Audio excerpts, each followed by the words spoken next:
எல்லாமே நடக்காதனால இப்போ நான் ஒரு முடிவுக்கு வந்துட்டேன். என்னன்னா, ஃபினிஷ்ட், முடிஞ்சிருச்சு. அதான் யோபு சொல்லும்போது சொல்லுகிறான், நான் வந்தது நிர்வாணியா தானே வந்தேன், நான் நிர்வாணியா தானே வந்தேன், நான் எப்படி போக விரும்புறேன் அப்படின்னு சொன்னேன்.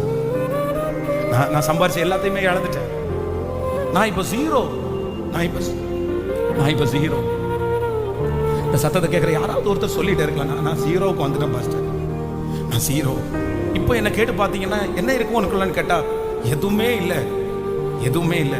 என் ஃப்ரெண்ட்ஸ் என்கிட்ட வந்து கேட்டா நான் என்ன சொல்லுவேன்னு எனக்கு தெரியல. ஏய், நீ இவ்வளோ உற்சாகமா இருப்பியே, நீ இவ்வளோ எப்பவுமே நீ ரொம்ப ஸ்போர்ட்டிவா இல்லை, நீ எப்பவுமே ரொம்ப பாசிட்டிவா நீ இருப்பியே, ஆனால் இன்னைக்கு உனக்குள்ள அந்த பாசிட்டிவ் எதையுமே பார்க்க முடியல. ஆமா, நீங்க ஒருவேளை யாராவது ஒருத்தர் சொல்லலாம், எஸ் நீ சொல்றது உண்மைதான். ஏன் அப்படின்னு சொன்னா, என் வாழ்க்கையில நான் நினைச்சது எதுவுமே நடக்கல, நான் நினைச்சது எதுவுமே நடக்கல, நான் நினைச்சது எதுவுமே நடக்கல. என் பிள்ளைய குறித்து நான் நினைச்சது